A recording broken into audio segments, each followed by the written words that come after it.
ఇవాళ ఈ dental education programme అనే దాంట్లో భాగంగా నేను మీ ముందుకు వచ్చింది ఏంటంటే, ఈ సందుపళ్ళు ఉంటాయి కదా మనకి, వాటికి ఏ రకంగా ట్రీట్మెంట్ చేసుకోవచ్చు, యాక్చువల్గా సందుపళ్ళు ఎందుకు వస్తాయి అనేది మనం ఒకసారి చూసుకుందాం. Hi viewers, welcome to Elident dental hospitals. మా యొక్క సెంటర్స్ కొండాపూర్, కేపీహెచ్బి, మణికొండ అండ్ బంజారాహిల్స్ లొకేషన్స్లో ఉన్నాయి. నేను doctor M Charan Kumar, co founder and managing director of Elident dental hospital.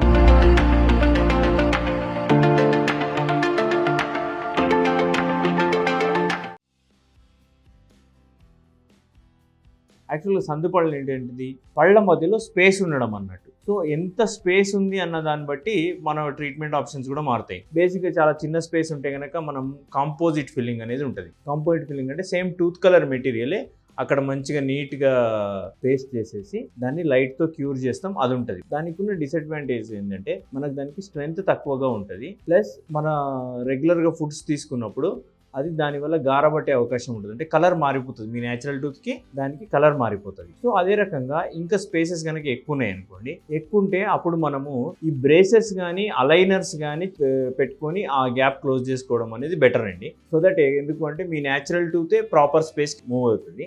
అట్లా కాకుండా బ్రేసెస్ అలైనర్స్ అంటే మనకు టైం పడుతుంది, అంటే ఇమ్మీడియట్ రాదు. ఇమ్మీడియట్ రానప్పుడు ఏమి ఆప్షన్ ఉంటుంది అంటే స్మైల్ డిజైనింగ్ అనే ఆప్షన్ ఉంటుంది. స్మైల్ డిజైనింగ్లో ఏం చేస్తామంటే ఇద్దరు క్రౌన్స్ కానీ వెనీర్స్ కానీ పెడతాం. వెరీ మైన్యూట్ గ్యాప్ ఉంది, కలర్ కూడా బాగాలేదు అట్లా అనుకుంటే వెనీర్స్ ఇవ్వచ్చు. వెనీర్ అంటే ఓన్లీ ఫ్రంట్ పార్టే కవర్ అవుతుంది. లేదు గ్యాప్ ఎక్కువ ఉంది అంటే కనుక మనం క్రౌన్స్ ఇవ్వచ్చు. ఆ క్రౌన్స్ లో కూడా మనకు జిర్కోనియం అని, ఆల్ సిరామిక్ అని, మోనోలిత్ అని డిఫరెంట్ టైప్స్ ఉంటే ఆల్రెడీ మా ఓల్డ్ వీడియోస్ లో చాలానే ఎక్స్ప్లెయిన్ చేసినాం. నెక్స్ట్ వచ్చేసేసి యాక్చువల్గా ఈ గ్యాప్స్ రావడానికి గల కారణాలు ఏముంటాయి. ఒకటి ఏంటి అంటే మన దవడలో, మన జాలో స్పేస్ ఎక్కువ ఉంది, పంటి సైజ్ తక్కువ ఉంది అనుకోండి, అప్పుడు మనకు ఆటోమేటిక్గా స్పేసెస్ వచ్చే అవకాశం ఉంటుంది. ఇంకోటి మామూలుగా మనం చాలా మందిలో చూస్తుంటాము, ఈ ఫ్రంట్ టీత్ రెండుటి మధ్యలో గ్యాప్ వస్తుందండి. ఆ గ్యాప్ రావడానికి గల కారణం ఏముంటుందంటే, ఒకటి జెనెటికల్గా చూస్తూ ఉంటాం, ఇంట్లో family, it will run in families.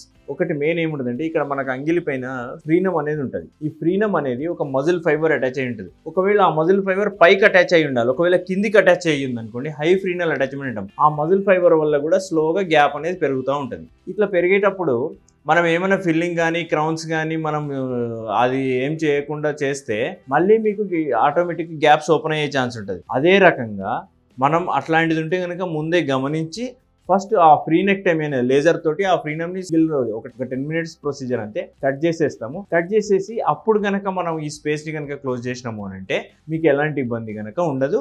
అంటే మళ్ళీ రిపీట్ అయ్యే ఛాన్స్ ఉండదు. ఇప్పుడు ఏమవుతుందంటే, ఇప్పుడు క్రౌన్స్ వేసుకున్నా లేదు వెనీర్స్ వేసుకున్నా మీరు ఫిల్లింగ్ పెట్టినా మళ్ళీ కొన్ని రోజులకు గ్యాప్ ఎక్కువ అయ్యే ఛాన్స్ ఉంటుంది. ఈ రకంగా చేసుకుంటే కనుక గ్యాప్ ఎక్కువ అవ్వదు. సో మీకు ఇంకా స్పేసెస్ రావడానికి గల కారణం ఏముంటుందంటే, ఈ గమ్ ఇన్ఫెక్షన్ కానీ, అంటే మనం రెగ్యులర్గా గారబట్టి మనం రెగ్యులర్గా ప్రాపర్గా మెయింటైన్ చేసుకోవట్లేదు, మనకు తెలియదు, లేదు పళ్ళ వరుస సరిగ్గా లేనప్పుడు ఏమైందంటే స్లోగా గమ్ ఇన్ఫెక్షన్ వచ్చేసి బోన్ లాస్ అయిపోయి ఆటోమేటిక్ ఇట్లా పంటి మధ్యన బోన్ కనుక పోయినప్పుడు బోన్ లాస్ అయిపోయి పళ్ళు అనేవి దూరం జరుగుతాయి. అట్లాంటి వాటికి ఫస్ట్ ఆఫ్ ఆల్ అంటే మనం ట్రీట్మెంట్ లైన్ అనేది ఎట్లా ఉండాలంటే, ఫస్ట్ గ్యాప్స్ ఉన్నాయి కదా, ఆ గ్యాప్స్ డైరెక్ట్ క్లోజ్ చేసే ఆప్షన్ కాకుండా ఆ గ్యాప్స్ ఎందుకు వచ్చినాయి, దానికి ఉన్న రూట్ కాజ్ ని మనం ట్రీట్ చేయాలి. ట్రీట్మెంట్ చేసి అప్పుడు ఈ సిమ్టమేటిక్ అంటే ఈ గ్యాప్ క్లోజర్ అనేది చూసుకోవాలండి. సో మీకు అర్థమవుతుందని అనుకుంటున్నాను. అయితే దీనికి ఎంత ప్రైస్ అవుతుంది, ఏమవుతుంది అని అంటే, ఒకవేళ మీ కాంపోజిట్ తో క్లోజ్ చేస్తే కనుక చాలా తక్కువలోనే అయిపోతుంది. లేదు మీరు క్రౌన్స్ కానీ స్మైల్ డిజైనింగ్ కానీ ఆర్థో కానీ వెళ్తే కొంచెం పెరుగుతుంది దాంతో కంపేర్ చేస్తే. సో ఇది అందరికి సేమ్ ఉండదండి. ఒకవేళ మీకు కావాలి అనుకుంటే మీరు కింద స్క్రోల్ అవుతున్న నంబర్కి వాట్సాప్లో మీ యొక్క స్మైల్ పిక్చర్ పంపించండి. మేము యావరేజ్గా మీకు డ్యూరేషన్ ఎంత అవుతుంది, ఎంత టైం పడుతుంది, ఎంత ఖర్చు అవుతుంది అనేది మీకు రఫ్గా మేము ఎక్స్ప్లెయిన్ చేయగలుగుతాం, మీకు ఏ రకంగా చేయొచ్చు అనేది. మీకు అర్థమైందని అనుకుంటున్నాను. థ్యాంక్ యూ, ధన్యవాదాలు. నేను doctor M Charan Kumar from Elident dental hospitals.